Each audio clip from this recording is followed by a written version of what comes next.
होती राधाकृष्ण विखे पाटील यांच्या अध्यक्षतेमध्ये आणि त्याची थेट दृश्य आता आपण पाहतोय। दादा भुसे सुद्धा या बैठकीमध्ये उपस्थित होते। शिवेंद्रराजे भोसले यांची सुद्धा उपस्थिती होती। या बैठकीमध्ये नेमकी काय चर्चा झाली आहे याची उत्सुकता सगळ्यांना आहे। राधाकृष्ण विखे पाटील आता माध्यमांशी संवाद साधतात। मनोज खाली कर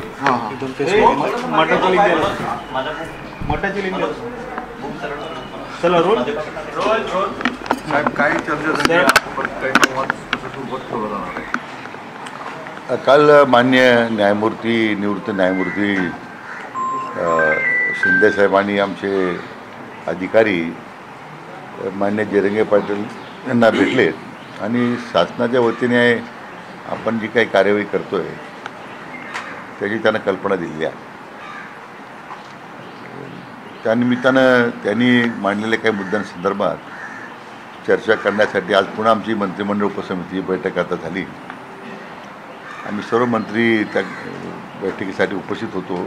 काही मंत्री ऑनलाईन आहेत आणि त्यांच्या मागण्यांच्या संदर्भात पुन्हा एकदा चर्चा झाली। विशेष करून हैदराबाद गॅझेटियर आहे आणि सातारा गॅझेटियर याची अंमलबजावणी लगेच झाली पाहिजे अशी त्यांची मागणी आहे आणि त्यासाठी कुठल्या प्रकारची मुदतवाढ आम्ही देणार नाही अशी त्यांनी भूमिका मांडलेली आहे।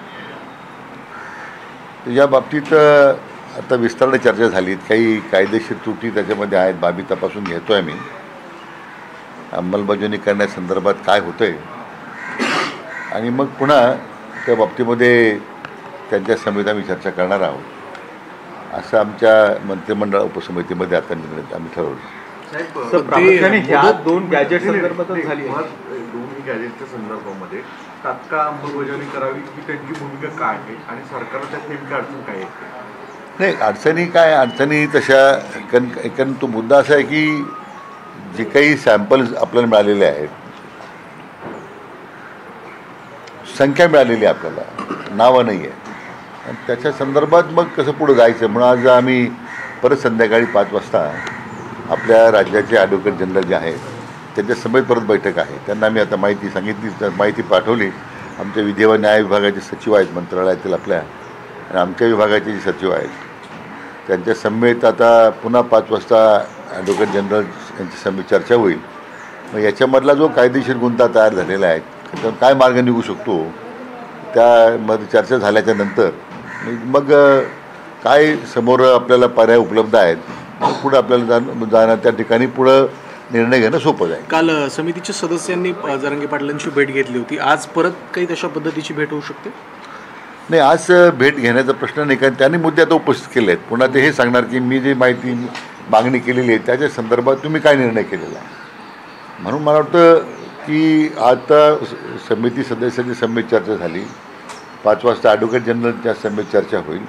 पुन्हा जर आवश्यकता वाटली तर पुन्हा एकदा समितीची बैठक होईल आणि मग मला वाटतं अंतिम प्रस्ताव तो मान्य जरंगे पाटलांना देण्यात येईल। मात्र आज खरं तर रविवार आहे, सुट्टी आहे, मात्र उद्यापासून खरं तर सगळे कॉलेज असेल, शाळा असेल, त्याचबरोबर कार्यालय देखील आहे ती सुरू होती। त्यामुळे असं वाटतंय का की पुन्हा मुंबईकरांना मोठ्या त्रासाला सामोरं जावं लागेल? हे माझी मुंबईकरांना विनंती आहे, आपण थोडं आता ह्या प्रश्नासाठी जे आंदोलन होतं आहे त्यांनासुद्धा सहकार्य केलं पाहिजे। कारण मुंबईकरांना त्रास होतो ही गोष्ट सर्वश्रुत आहे। कोणत्या आंदोलनाची कोणत्या शहरामध्ये थोडाफार जनतेला त्रास होतोच आहे, पण तो काही जाणीवपूर्वक नाही आहे। एक विशिष्ट मागण्यासाठी आंदोलन होतं आहे, केवळ मराठा समाज नाही तर कोणत्याही समाजाकरता होईल। मला वाटतं तो एक संवेदनशील प्रक्रिया असते, त्याच्यामध्ये त्यांच्या मागण्या जे मांडतायत किंवा त्या मागण्याला प्रतिसाद सरकार देतं आहे याच्यामध्ये दोन्ही बाजूनं संवेदना आहेत। म्हणून मला वाटतं की आमचा त्या ठिकाणी जो मराठा बांधव जे आंदोलन करतो आहे तो सुद्धा जनतेला कोणत्या प्रकारची असुविधा होणार नाही या संदर्भात सुद्धा दक्षता घेईल असं मला वाटतं। परंतु ज्या पद्धतीनं रेल्वे रुळांवर उतरणं असेल, चर्चगेट स्टेशन, CST स्टेशनवर जाऊन अडवणूक करणं असेल, रस्ते थांबवणे असेल, हा जो त्रास दिला जातोय यावर काय तोडगा आहे नेमका? असं आहे, मान्य जरंगे पाटलांनी स्वतः आवाहन केलेलं आहे मराठी बांधवांना की अशा कुठल्या प्रकारचा अनुचित प्रकार तुम्ही करू नका, जनतेला त्रास होईल असं करू नका।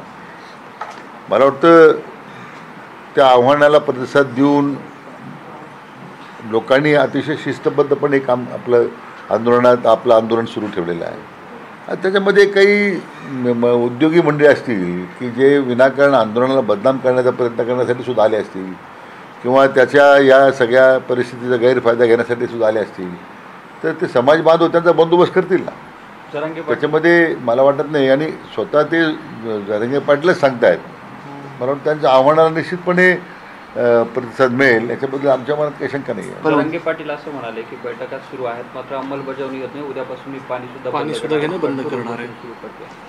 नाही असं आहे की म्हणून त्यांनी जी मांडलेली भूमिका आहे किंवा आमचे न्यायमूर्ती महोदयांच्या समोर त्यांनी जे काही मुद्दे उपस्थित केलेले आहेत म्हणून आम्ही आज बसलो ना. म्हणजे रविवारी आम्ही सुद्धा काही सुट्टी घेतलेली नाही आहे किंवा कोणी मंत्री महोदय गावाला गेले नाही, यासाठी आम्ही सगळे एकत्र बसलो आहे. पुन्हा आज ॲडव्होकेट जनरल साहेबांनी विनंती केली रविवार असताना आपण वेळ द्या, मग त्यांनी आता 5 वाजता वेळ दिलेली आहे. यासाठीच आम्ही सगळे एकत्र चर्चा करतोय की मार्ग निघावं. राजकीय नेत्यांच्या भेटीगाठीचं शरद पवार यांचं एक विधान होतं की शासनाला त्यांनी अशी टीका केली की 62% द्यावं, केंद्राने या संदर्भातली मंजुरी द्यावी.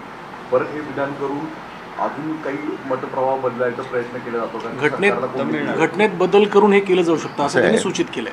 मला शरद पवारांचं नेहमी आश्चर्य वाटतं की ते राज्याचे 4 वेळा मुख्यमंत्री होते. मग 94 साली मंडल आयोगाची अंमलबजावणी करताना त्यांचं हे काय लक्षात आलं नाही की आपण त्यावेळी मराठा समाजाचा अंतर्भाव करा म्हणून. 10 वर्ष केंद्रामध्ये मंत्री होते, त्यावेळी केंद्रामध्ये युपीचं सरकार होतं, राज्यामध्ये युपीचं सरकार होतं. 10 वर्ष त्यांना समजलं नाही का, लक्षात आलं नाही का त्यांना की घटनेत बदल करून देऊ शकतो आपण. कारण मराठा समाजाची मागणी आरक्षणाची आज नाही ना, ती जुनीच मागणी आहे. म्हणजे आपल्या स्वतःकडे ज्यावेळी जबाबदारी होती त्यावेळी ती जबाबदारी पूर्ण केली नाही.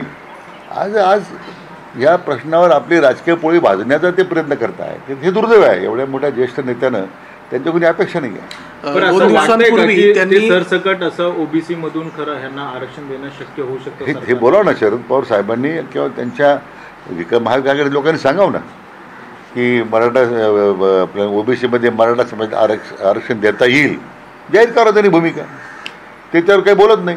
मग घटना दुरुस्ती केली पाहिजे ही काही हे असं आहे हे ज्ञानदानाचं काम द्यायचं काही त्यांच्याकरता त्यांनी देऊ नये. आम्हाला जी मागणी समाजाची आहे की मराठा समाजाला ओबीसीत आरक्षण द्यावं, देता शरद पवारांनी सांगा, पवार साहेबांनी घेऊ आम्ही दिलं पाहिजे. म्हणजे त्याला घटना दुरुस्तीपर्यंत जायची गरज नाही ना. नाही, त्यांनी 2 दिवसांपूर्वी जेव्हा प्रश्न विचारला गेला त्यावेळेला भूमिका याबद्दल काही स्पष्ट केलं नाही. मात्र आज असं देखील सांगितलं जातं की स्वतः शरद पवार आझाद मैदानावर जाऊन जरांगेंची भेट घेणार आहेत. असे कोणी कोणाला भेटू शकतो ना. त्यांनी भेट घेणं काही वावगं नाही आहे. भेट घेतली जरांगे पाटलाने भेट घेतल्यानंतर जरांगे पाटलाने त्यांना हाच प्रश्न विचारला पाहिजे. ठीक आहे, मला भेटायला आलं बरोबर आहे, पण तुम्ही मराठा समाजाला ओबीसीत आरक्षण देऊ शकता एक जाहीर करा, हो का नाही म्हणून. एवढीच अपेक्षा आहे.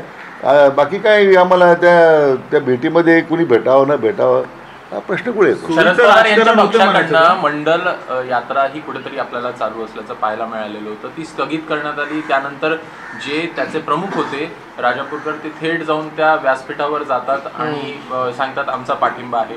नेमकं याकडे कशा प्रकारे बघायचं. एकीकडे कुठेतरी 2 समाजामध्ये वाद निर्माण करण्याचा हा प्रयत्न. नाही, मी त्यावर भाष्य करणार नाही. मला खरं या प्रश्नात राजकारण मला करायचं नाही. ज्यांना राजकारण करायचं त्यांना करू द्या.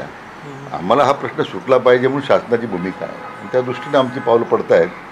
एकदा आमची आज बैठक झाली की त्यानंतर मला वाटतं शासनाची भूमिका आपल्याला मांडता येईल. सोयीचं राजकारण होतं या सगळ्या संदर्भात. कारण कुणीही जे आझाद मैदानावर जात आहेत ते ओबीसीतून आरक्षण मिळावं का याबद्दल कुणीही स्पष्टपणे भाष्य. मला ते सांगणं आहे ना.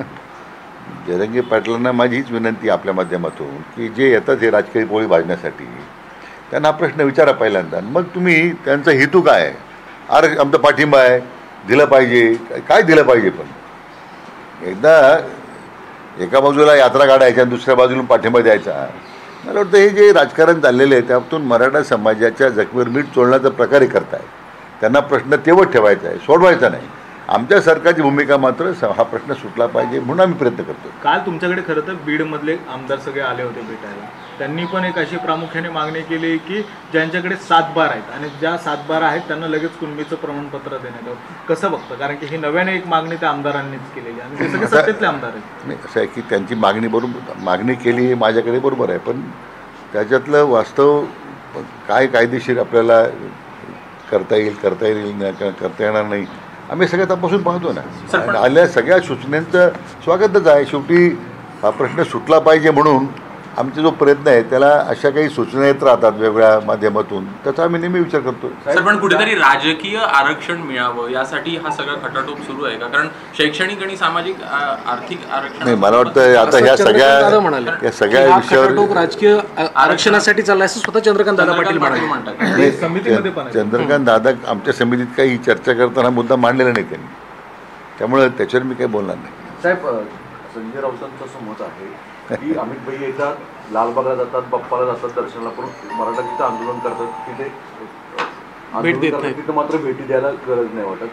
थेट भाजपाच्या पक्षश्रेष्ठींनाच अशा स्वरूपाच्या आरोपाच्या कचाट्यात ते पकडतात. नाही, संजय राऊताला ते कामच दिलेलं आहे ना, त्याचं सकाळी उठल्यापासून तेच काम आहे, त्यामुळे त्यांच्याबद्दल काय बोलणार असं. थँक्यू. विज्युअल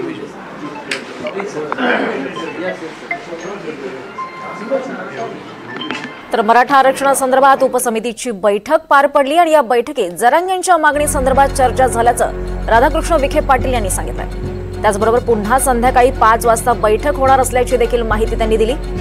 तर गॅझेट लागू करण्यासाठी कायदेशीर बाबींचा अभ्यास करण्यात येतोय, आवश्यक असल्यास पुन्हा बैठक घेऊन प्रस्ताव देऊ असं देखील राधाकृष्ण विखे पाटील यांनी म्हटलेलं आहे. त्याचबरोबर मुंबईकरांनी जरांगे आणि आंदोलकांना सहकार्य करावं असं आवाहन देखील राधाकृष्ण विखे पाटील यांनी यावेळी केलं आहे. सरकार आणि जरांगे अशा दोन्ही बाजू संवेदनशील आहेत. पुन्हा संध्याकाळी 5 वाजता बैठक होईल अशी माहिती राधाकृष्ण विखे पाटील यांनी दिली आहे. त्याचबरोबर शरद पवार यांच्यावर सुद्धा त्यांनी टीका केली. शरद पवार राजकीय पोळी भाजून घेण्याचा प्रयत्न करतायत अशी टीका राधाकृष्ण विखे पाटील यांनी केली आहे. शरद पवारांनी आता ज्ञान देऊ नये असं देखील विखे पाटलांनी म्हटलंय. शरद पवार 4 वेळा मुख्यमंत्री राहिले, 10 वेळा मंत्रिपदी राहिले.